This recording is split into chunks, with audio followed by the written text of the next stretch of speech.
नमस्कार, आपका स्वागत है हमारे YouTube चैनल शिक्षा सखा पर। आज मैं आपके लिए लेकर आई हूँ कक्षा 9 नैतिक शिक्षा का अध्याय 10। अध्याय का नाम है हौसलों की उड़ान। इस वीडियो में हम इस पाठ का सार और प्रश्न अभ्यास करेंगे।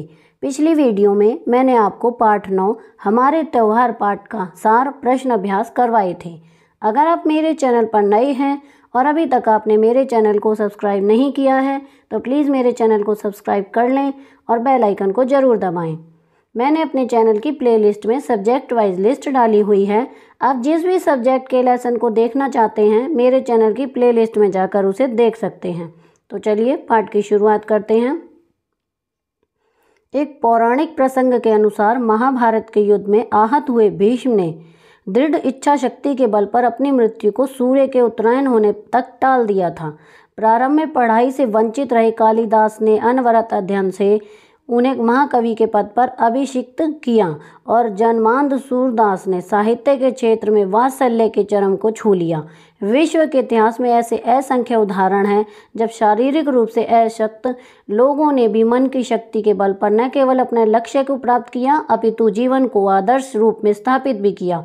दृढ़ संकल्प के सामने शारीरिक निशक्तता भी आड़े नहीं आती। किसी कवि ने क्या खूब कहा है, मंजिल उनको ही मिलती है जिनमें जान होती है, पंखों से कुछ नहीं होता, हौसलों से उड़ान होती है। भारतीय प्रशासनिक सेवा के लिए वर्ष 2014 में प्रथम स्थान पर चयनित ईरा सिंहल शारीरिक निशक्तता पर मन की शक्ति की विजय का अप्रतिम उदाहरण है।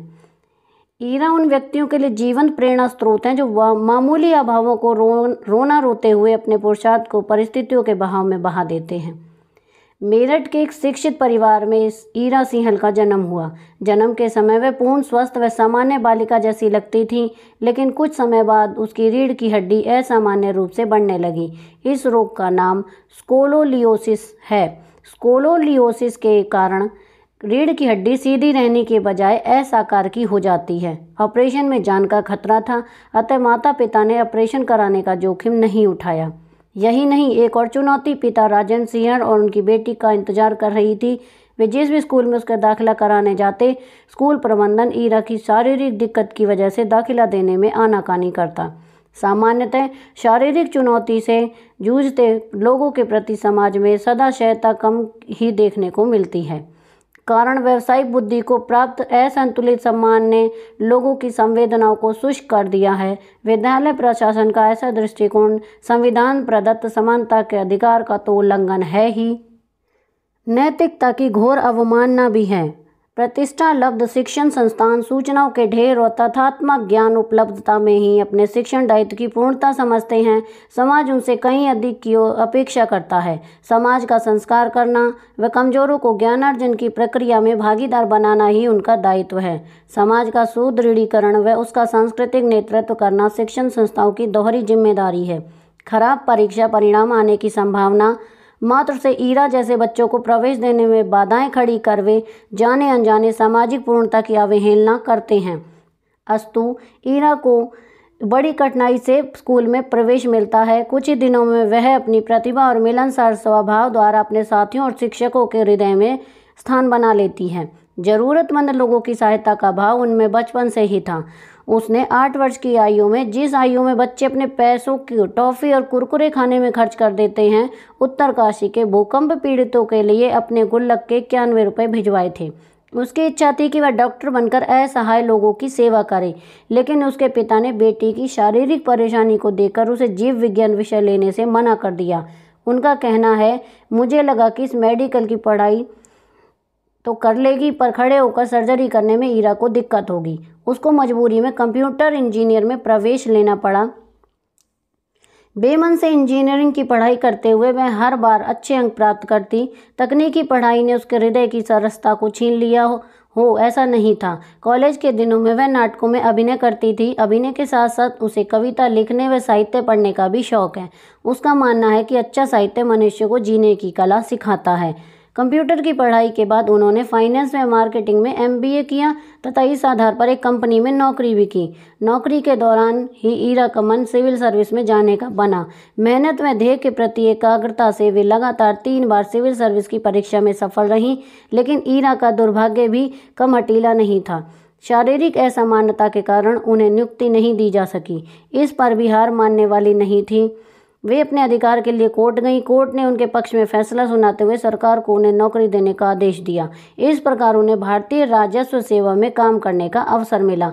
लेकिन यह एक पड़ाव था, मंजिल नहीं। उसने चौथी बार सिविल सर्विस की परीक्षा दी और इस बार वह हुआ जिसका सामान्य व्यक्ति तो कल्पना भी नहीं कर सकता। चयन सूची में ईरा का स्थान सर्वोच्च था। उसकी इस उपलब्धि ने देश को चौंका दिया। उसने सिद्ध कर दिया, यदि इरादे मजबूत हों तो कोई मंजिल दूर नहीं। उसका यह संघर्ष गाथा उन युवक युवतियों के लिए प्रेरणा स्रोत बन सकती है जो छोटी सी असफलता मिलने पर ही जीवन को निस्सार समझने लगते हैं। हताशा के अंधकार में डूबकर वे अपनी स्वाभाविक शक्ति का शरण कर लेते हैं। ईरा कहती है, सफलता को जीवन या मरण का विषय नहीं बनाना चाहिए। पास नहीं हुए तो इसका मतलब यह कतई नहीं है कि जीवन खत्म हो गया। एक काम में सफल नहीं हुए तो दूसरा करेंगे। निराश और मुसीबतें सबके जीवन में आती हैं, यह एक सार्वभौमिक सत्य है। असफलता ही अंधकार में अनुभूति से सफलता का प्रकाश फूटता है। कठिनाइयों का स्वरूप कैसा है? ध्येय की प्राप्ति में कोई सहयोगी या नहीं है। परिस्थितियों का प्रवाह अनुकूल है या प्रतिकूल, इससे कोई प्रभाव नहीं पड़ता। प्रभाव पड़ता है तो इस बात से कि इस अंधकार में प्रकाश ढूंढने की आपकी शक्ति कितनी है। इस प्रकाश का स्रोत कहीं बाहर नहीं, अपने अंदर खोजना पड़ेगा। यही खोज न केवल अपने जीवन को बल्कि दूसरे के जीवन को भी आलोकित करने का सामर्थ्य पैदा करती है। अब हम इसके प्रश्न अभ्यास करेंगे। अब हम इस पाठ के प्रश्न अभ्यास करेंगे। पहला प्रश्न है, भीष्म अपनी मृत्यु को टालने जैसा असंभव कार्य कैसे संभव कर पाए? उत्तर है, दृढ़ इच्छा शक्ति के बल पर। प्रश्न 2, समाज में सदाशयता का अभाव कम क्यों हो रहा है? उत्तर, व्यावसायिक बुद्धि को प्राप्त असंतुलित सम्मान ने लोगों को संवेदनाओं को शुष्क कर दिया है। इसलिए शारीरिक चुनौती से जूझते लोगों के प्रति समाज में सदाशयता का भाव कम हो रहा है। प्रश्न 3, औपचारिक शिक्षण के साथ साथ शिक्षण संस्थानों की और क्या जिम्मेदारी बनती है? उत्तर, औपचारिक शिक्षण के साथ साथ शिक्षण संस्थानों की जिम्मेदारी समाज का सुदृढ़ीकरण व उसका सांस्कृतिक नेतृत्व करना भी है। प्रश्न 4, स्कूल प्रबंधन ईरा को अपने स्कूल में प्रवेश देने में आनाकानी क्यों करता था? उत्तर, ईरा की शारीरिक दिक्कत की वजह से। प्रश्न 5, किस प्रसंग से पता चलता है कि बचपन से ही ईरा के मन में असहाय व मुसीबत में पड़े लोगों के लिए सहानुभूति का भाव था? उत्तर है, ईरा ने 8 वर्ष की आयु में उत्तरकाशी के भूकंप पीड़ितों के लिए अपने गुल्लक के 91 रुपये भिजवाए थे। उसकी इच्छा थी कि वह डॉक्टर बनकर असहाय लोगों की सेवा करें।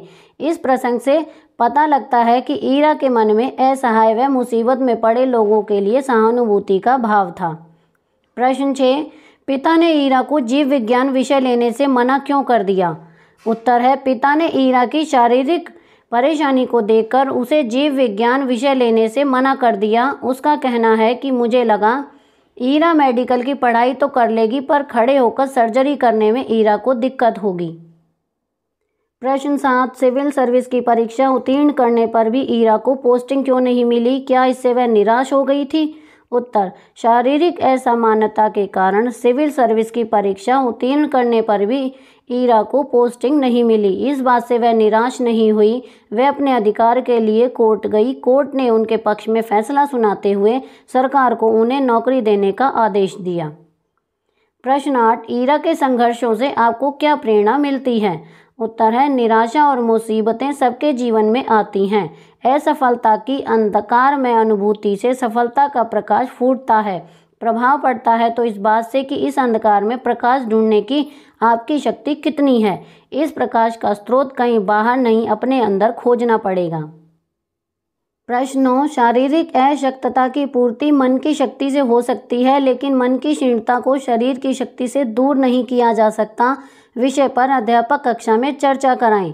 उत्तर है, जब हमारा मन कमज़ोर हो जाता है तो हमारा कुछ भी करने का मन नहीं करता और हमारी इच्छा शक्ति खत्म हो जाती है। हमारा शरीर इसको ठीक नहीं कर सकता, लेकिन अगर हमारा शरीर खराब है और इच्छा शक्ति बहुत अधिक है तो हम उस कार्य को अवश्य पूरा कर लेंगे। प्रश्न 10, आप भी शारीरिक रूप से असशक्त कई ऐसे लोगों को जानते होंगे जिन्होंने विपरीत परिस्थितियों के बावजूद जीवन में विशेष उपलब्धि प्राप्त की। ऐसे लोगों के बारे में चर्चा करो। इसका उत्तर है छात्र स्वयं करेंगे, क्योंकि उन्होंने किसी से अगर मुलाकात की है तो उस बात जो भी चर्चा हुई है उस चर्चा को यहाँ पर लिख सकते हैं। प्रश्न 11, निशक्त शब्द के स्थान पर आप और किन बेहतर शब्दों का प्रयोग कर सकते हैं, जानो और लिखो। इसमें हम कमज़ोर, निर्बल, क्षीण, दुर्बल जैसे शब्दों का प्रयोग कर सकते हैं। तो यहाँ पर हमारी ये वीडियो ख़त्म होती है। अगली वीडियो में मैं आपको पाठ 11 गिरधर की कुंडलियाँ पाठ का सार और प्रश्न अभ्यास करवाऊँगी।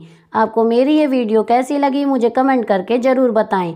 मेरी वीडियो को लाइक करें, शेयर करें और चैनल को सब्सक्राइब करना ना भूलें। Thank you.